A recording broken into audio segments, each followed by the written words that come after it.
So hi everyone, this is me और अभिषेक sir. आज के इस छोटे से वीडियो में मैं आपको बताऊंगा कि जो 90% लोग हैं ना, मॉक टेस्ट देते समय क्या गलतियां करते हैं वो मैं आपको बता दूंगा।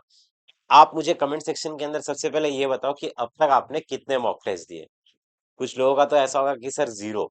सबके सब अपना अपना कमेंट करके बता दो कि कितना मॉक टेस्ट आप दे चुके हो, या तो चैप्टर वाइज या फिर आपने फुल लेंथ कितने मॉक टेस्ट दिए। अब ध्यान से समझिएगा, सबसे पहले मैं आपको कुछ कुछ चीजें बताते हुए चलता हूँ।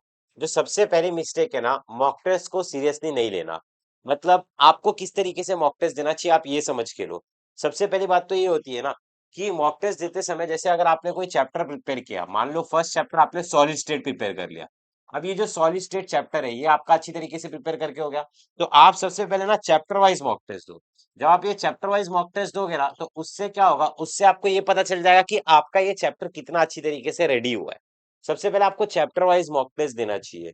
भले ही इसके अंदर देखो बहुत ज्यादा टाइम नहीं लगता है, थोड़ा ही टाइम लगता है, पर वो टाइम थोड़ा सा आपका ये आपको एनालिसिस करके दे देगा कि ये चैप्टर में आपके कौन से क्वेश्चंस रॉन्ग होते हैं और कौन से क्वेश्चंस राइट होते हैं, और आपकी कितनी प्रिपरेशन इस चैप्टर की हुई है।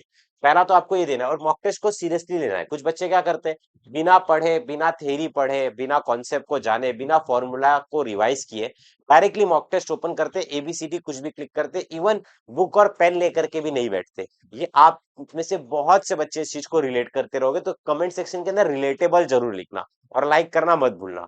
तो ये पहली मिस्टेक हो गई कि मॉक टेस्ट को सीरियसली नहीं लेना, बच्चे बहुत से नहीं लेते।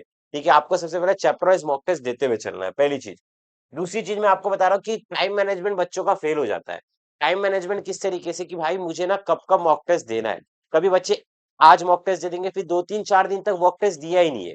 इस तरीके से समझ रहे हो मैं क्या कह रहा हूँ। फिर कभी आज चलो, आज मन नहीं कर रहा है, कल इसे देखते हैं।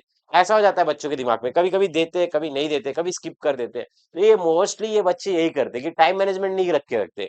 आप अपने पूरे के पूरे 24 आवर्स का ये जो आपके पास दिन है, राइट, एक पूरा का पूरा जो आपके पास वन डे है, इस वन डे में आप प्लानिंग करिए कि आपको क्या ना कौन सा ऐसा टाइम है। जैसे फॉर एग्जांपल आप सुबह सोच रहे हो कि भाई मैं सुबह 10 बजे से लेकर के 12 बजे तक मॉक टेस्ट पे काम करूंगा, तो आप मॉक टेस्ट दो वो टाइम पे। समझ रहे हो मैं क्या कह रहा हूँ, एक पर्टिकुलर अपने ना स्टडी रूटीन के अंदर ये चीज डाल लो। देखो कितनी अच्छी चीज मैं आपको बता रहा हूँ, राइट। तो लाइक अभी तो कर ही देना, ठीक है, और हाइप भी कर देना इस वीडियो को।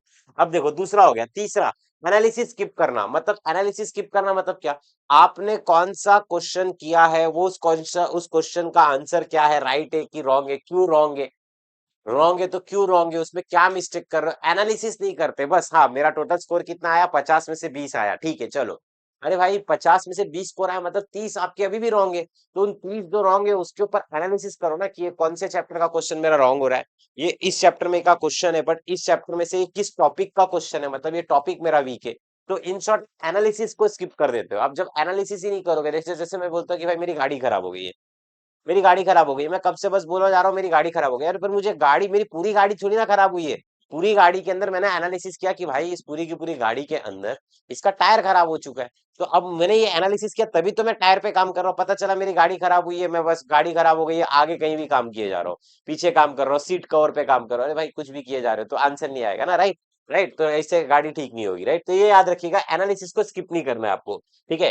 गेस वर्क ज्यादा करना, मतलब जैसे पेपर आप मतलब मॉक टेस्ट स्टार्ट करते हैं ना, पहले डायरेक्टली एफर्ट, लो एफर्ट में बच्चे मॉक टेस्ट सॉल्व करते हैं, ऐसा लगता है कि किसी और का मॉक टेस्ट सॉल्व कर रहे हैं। ऐसा नहीं करना है आपको। आपको प्रॉपर तरीके से ना गैस वर्क स्टार्टिंग से स्टार्ट नहीं करना है, गैस वर्क लास्ट में करना रहता है। हर एक क्वेश्चन में गैस वर्क, मतलब बोलते हैं ना अंदर से एक आत्मा आ जाती है गैस करने वाली। एक आत्मा जो होती है सॉल्व करने वाली, उसको आप साइड रख देते हो और डायरेक्ट गैस एबीसीडी, हाँ ये रैंडमली कुछ भी मार्क करते रहते हो, राइट, बिना सोचे समझे, बस हाँ ये को पढ़ा एक बार, ये ऑप्शन है, ये मार्क कर दिया, हो गया। ऐसा नहीं करना रहता, राइट। ऐसे में आप ज्यादातर गैस ही कर दोगे। वीक टॉपिक्स को इग्नोर करना। आपके ऐसे बहुत से टॉपिक्स होते हैं जो आपको नहीं आते, बट उन टॉपिक्स के ऊपर क्वेश्चन आते हैं तो आप उनको इग्नोर कर देते हो। जैसे एक्टिवेशन एनर्जी हो गया, ये वाला क्वेश्चन, डेंसिटी वाला क्वेश्चन, पीएच वाला क्वेश्चन, मैक्सिमम वर्क वाला क्वेश्चन, नर्नेस इक्वेशन वाला क्वेश्चन।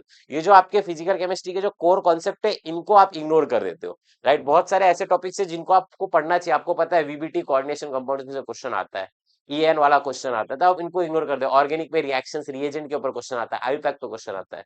वो चीजें आप इग्नोर कर रहे हो, तो सीधी सी बात है आपका अच्छा नहीं आएगा। फिर एग्जाम स्ट्रेटेजी फिक्स नहीं करना। एग्जाम में आपको ये पता होना चाहिए कि फिजिक्स और केमिस्ट्री का किस तरीके से टाइम मैनेजमेंट करना है। अगर आपको जानना है कि फिजिक्स और केमिस्ट्री का टाइम मैनेजमेंट किस तरीके से करना है, तो कमेंट सेक्शन के अंदर फिजिक्स और केमिस्ट्री जरूर लिखना। अगर आप एक सीरियस स्टूडेंट हो तो ही वीडियो को यहाँ तक देखते आए रहोगे। बहुत से बच्चे लोग को स्टार्टिंग में डोपामिन नहीं मिलता है ना, भाग जाते हैं।